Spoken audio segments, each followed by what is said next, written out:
ಆ ಜಿಲ್ಲೆ ಬಯಲು ಸೀಮೆಯ ಪ್ರದೇಶ. ಆ ಬಯಲು ಸೀಮೆ ಪ್ರದೇಶದಲ್ಲಿ ಅಂತರ್ಜಲ ಮಟ್ಟ ಕುಸಿದು 1000 ಅಡಿ ಬೋರ್ವೆಲ್ ಕೊರೆಸಿದ್ರೂ ನೀರು ಸಿಗದು ಅಷ್ಟಕ್ಕಷ್ಟೇ.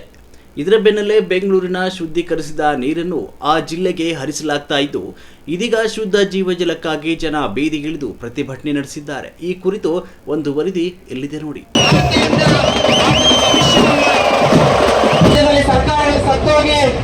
ಎಸ್, ಶುದ್ಧ ಕುಡಿಯೋ ನೀರಿಗಾಗಿ ಖಾಲಿ ಕೊಡಗಳನ್ನು ಹಿಡಿದು ಬೀದಿಗಿಳಿದು ಹೋರಾಟ ನಡೆಸ್ತಾ ಇರೋ ಮಹಿಳೆಯರು, ಕೊಳಚೆ ನೀರನ್ನ ಹರಿಸ್ತಾ ಇರೋ ಸರ್ಕಾರದ ವಿರುದ್ಧ ಧಿಕ್ಕಾರ ಕೂಗ್ತಿರೋ ಪ್ರತಿಭಟನಾಕಾರರು.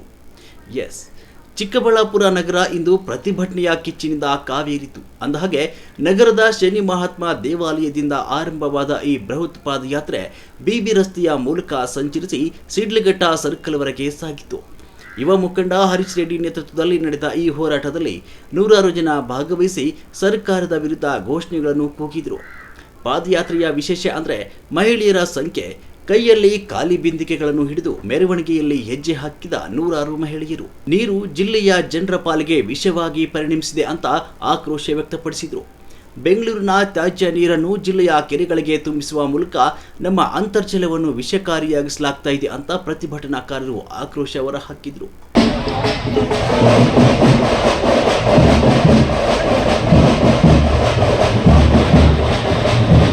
ಬನ್ನಿ ದಯವಿಟ್ಟು ರಸ್ತೆ ಹಿಂಭಾಗದಲ್ಲಿ ಬಂಧುಗಳೇ, ಚಿಕ್ಕಬಳ್ಳಾಪುರದಲ್ಲಿ ನಡೆಯುವಂತ ಈ ಒಂದು ಕಾರ್ಯಕ್ರಮ ಕೇವಲ ಹೋರಾಟ ಮಾತ್ರ ಅಲ್ಲ.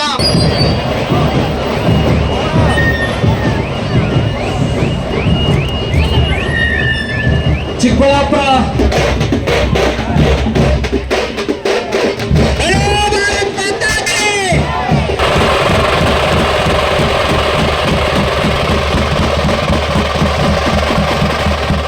ಈ ಕ್ಷೇತ್ರದ ಜನರಿಗೆ ಕೊಳಚೆ ನೀರಿನ ಭಾಗ್ಯವನ್ನು ಕೊಟ್ಟ ನಿಮ್ಮ ಸರ್ಕಾರದ ವಿರುದ್ಧ ಧ್ವನಿ ಎತ್ತಲಾಗದ ಶಾಸಕ ಪ್ರದೀಪ್ ಈಶ್ವರ್ ಅದನ್ನು ಬೇರೆ ವಿಧಾನಸಭಾ ಕ್ಷೇತ್ರದಲ್ಲಿ ತೊಡೆ ಮತ್ತು ಭುಜಗಳನ್ನು ತಟ್ಟಿ ಸವಾಲು ಮಾಡ್ತೀಯಾ?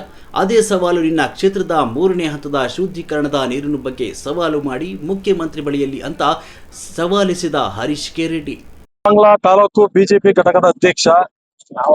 ಅದಕ್ಕಿಂತ ಹೆಚ್ಚಿನ ರೀತಿಯಲ್ಲಿ ಪಾರ್ಟಿಗಿನ ಹೆಚ್ಚಿನ ರೀತಿಯಲ್ಲಿ ನಮ್ಮ ತಾಲೂಕಿನ ಜನಗಳು ಮತ್ತು ಜಿಲ್ಲೆಯ ಜನಗಳನ್ನ ಉಳಿಸಬೇಕಾಗಿರ್ತಕ್ಕಂಥ ನಮ್ಮ ಆದ್ಯ ಕರ್ತವ್ಯ.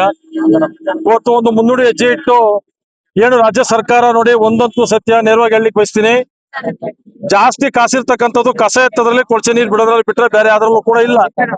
ರಾಜ್ಯ ಸರ್ಕಾರ ಇಷ್ಟೊಂದು ಕಷ್ಟದಲ್ಲಿದ್ರು ಕೂಡ ನಿನ್ನೆ 538 ಕೋಟಿನ ಈ ಕೊಳಚೆ ನೀರಿಗೆ ಮೀಸಲಿಟ್ಟು ಬಿಟ್ಟವ್ರೆ. ಅದರ ವಿರುದ್ಧವಾಗಿ ಇವತ್ತು ಮನುಷ್ಯರು ಒಂದು ದೃಢ ನಿರ್ಧಾರ ತಗೊಂಡು ಯಾವುದೇ ಕಾರಣಕ್ಕೂ ಕೂಡ ಇಡೀ 3 ಜಿಲ್ಲೆಗೂ ಎಲ್ಗೂ ಕೊಳಚೆ ನೀರು ಬೇಡ ಅಂತೇಳಿ ನಮ್ಮ ಹೋರಾಟ ಇವತ್ತು ಮುನ್ನುಡಿ ಕೊಟ್ಟಿದೀವಿ. ಇದು ಕೇವಲ ಜಿಲ್ಲಾ ಡಿಸಿ ಅವರು ಮಾತ್ರ ಮನೆ ಕೊಡಿಸಂತ ಕೆಲಸ ಮಾಡಿದೀವಿ, ಮಾಡ್ಕೊಂಡು ಬಂದಿದೀವಿ. ಸರ್ಕಾರ ಗಮನಕ್ಕೆ ಏನು ನಮ್ಮ 2-3 ಜಿಲ್ಲೆ, ಕೋಲಾರ ಜಿಲ್ಲೆ ಹಾಗೂ ಚಿಕ್ಕಬಳ್ಳಾಪುರ ಜಿಲ್ಲೆಯಲ್ಲಿ ಏನು ನಮ್ಮ HN ವ್ಯಾಲಿ ನೀರನ್ನ ಹರಿಸ್ತಾ ಇದ್ದಾರೆ, 3ನೇ ಹಂತದ ಶುದ್ಧೀಕರಣ ಮಾಡದಿರಾ, ಅದ್ರ ವಿರುದ್ಧ ನಾವು ಮೊದಲನೇ ಹಂತವಾಗಿ ಒಂದು ಹೋರಾಟವನ್ನು ಹಮ್ಮಿಕೊಂಡಿದ್ವಿ. ಸರ್ಕಾರಕ್ಕೆ ಏನ್ ಈ ಕೊಳಚೆ ನೀರು ಬರ್ತಾ ಇದೆ, ಈ ರಚ ನೀರನ್ನು ಕಳ್ಸಿಕೊಡೋ ಅಂತ ಕೆಲಸನೂ ಮಾಡಿದ್ವಿ. ಈ ನಾಚಿಗೆಟ್ಟ ಸರ್ಕಾರ ಅದನ್ನ ತಗೊಂಡಿಲ್ಲ ಅಂದ್ರೆ ನಾನೇನು ಅವ್ರ ಮೇಲೆ ಜಾಸ್ತಿ ಆಪಾದನೆ ಮಾಡ್ತಾ ಇರ್ಲಿಲ್ಲ.